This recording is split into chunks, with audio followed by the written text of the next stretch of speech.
Salut les amis, on se retrouve pour cette nouvelle review de Boruto pour l'épisode 20. On en parle tout de suite après le générique.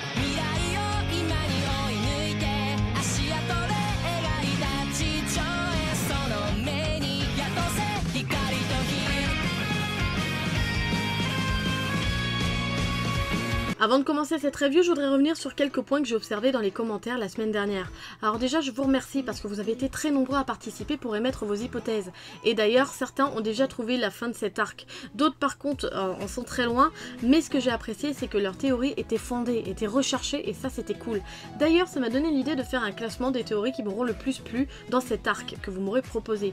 Bien sûr, je ne vais pas le faire dans cette vidéo, je ne vais pas faire dans la vidéo prochaine. Je pensais le faire à la vidéo qui parlera du dernier épisode de cet arc, parce que sinon forcément ça vous spoilera. D'ailleurs, je tenais également à préciser, j'ai lu Naruto Gaiden que vous voyez ici. Certains d'entre vous l'ont déjà vu, donc connaissent déjà la fin de cet arc, savent déjà ce qui va se passer, etc. Mais s'il vous plaît, arrêtez de tout raconter dans les commentaires, parce que certains d'entre vous ne l'ont pas vu. Pour eux, c'est totalement inédit les épisodes qu'ils voient. Donc arrêtez de les spoiler.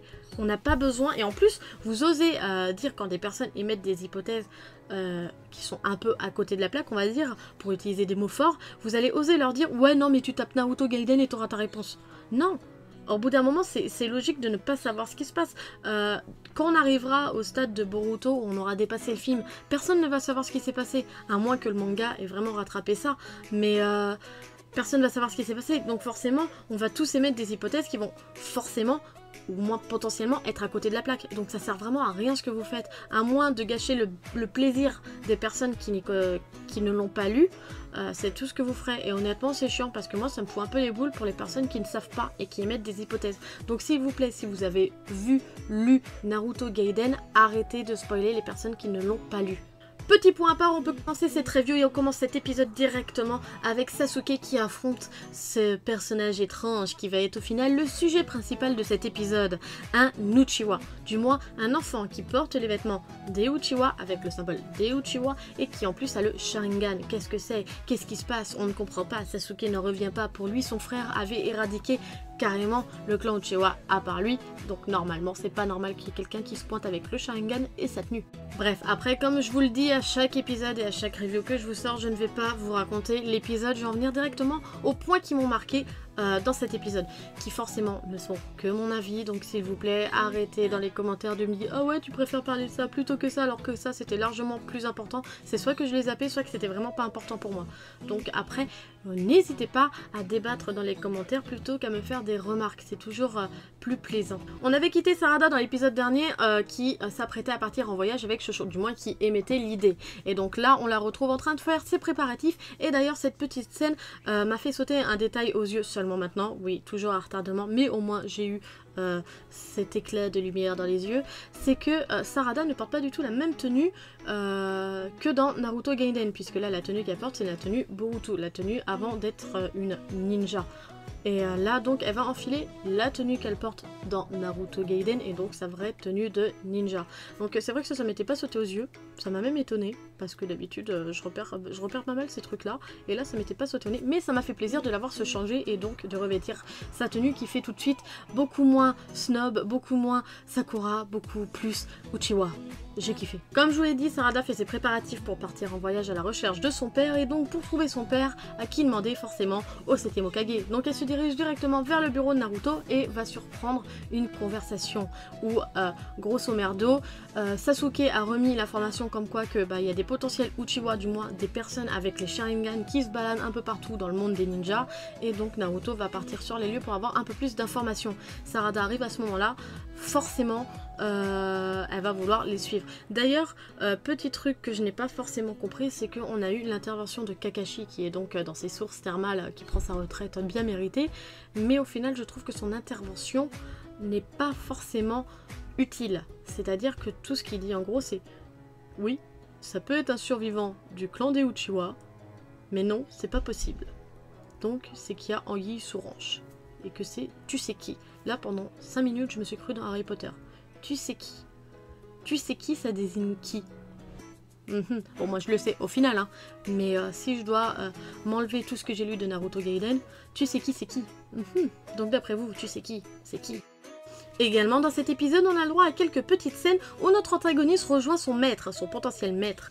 Cet homme qui est vêtu d'une cape noire parce que oui, forcément, quand tu es juste face à ton acolyte, c'est toujours bien de garder son identité secrète. Mais moi, ce que j'ai retenu surtout dans cet épisode et qui ne me semble pas que ça ait été justifié dans Naruto Gaiden, c'est le passage où donc l'enfant dit comme quoi que Sasuke a tué Itachi et que c'est impardonnable. Donc, d'une, comment il le sait, 2, qu'est-ce que ça peut lui foutre, et 3, c'est chelou. Ouais, honnêtement, je me pose la question, pourquoi, qu'est-ce que ça vient foutre là?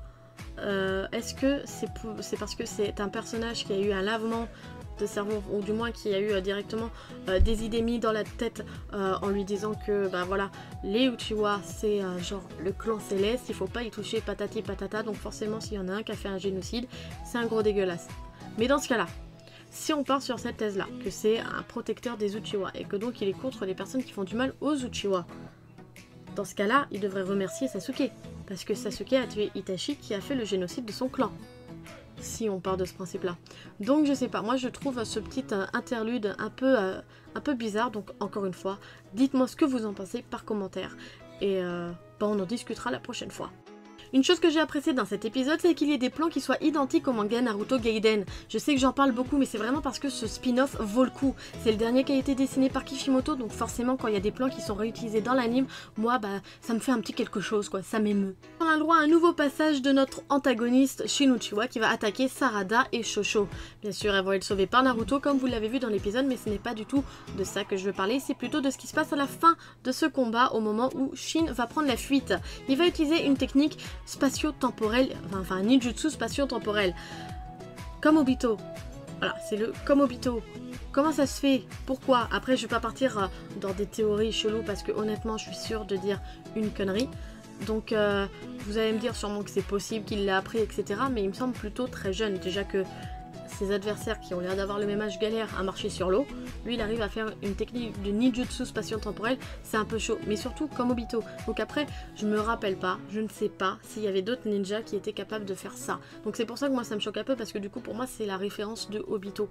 Donc dites-moi encore une fois ce que vous en pensez. Le dernier point à noter sur cet épisode, c'est le fait que Sarada, sous le coup de l'émotion de retrouver son père, va éveiller son Sharingan. Donc elle va avoir un seul dessin dans l'œil pour le moment. Je me rappelle pas du terme, donc s'il vous plaît, ne commencez pas à rager dans les commentaires, vous en serez fortement remercié. Et donc elle va retrouver son père, mais lui ne va pas l'accueillir forcément de la façon qu'on l'attendait. Il est plutôt agressif Sasuke avec sa progéniture. On parle tout de suite de la preview de l'épisode de la semaine prochaine qui a l'air d'être centré sur la relation de Sarada et Sasuke, puisque le nom de l'épisode est Sasuke et Sarada. Oui, vous avez vu un peu, j'ai interverti les deux noms, c'était très mignon. Bref, donc on voit que Sasuke a l'air d'être plutôt froid envers sa fille puisqu'il l'envoie carrément bouler tout le long de cette preview. Donc on verra bien ce que ça donne la semaine prochaine. Cette nouvelle review se termine, j'espère qu'elle vous aura plu, n'hésitez pas à me le dire par commentaire, à émettre vos théories encore une fois sur les quelques éléments que j'ai soulevés dans cet épisode, et surtout, likez, partagez la vidéo, abonnez-vous si vous n'êtes pas. Sur ce, moi je vous laisse à la semaine prochaine, tchuss!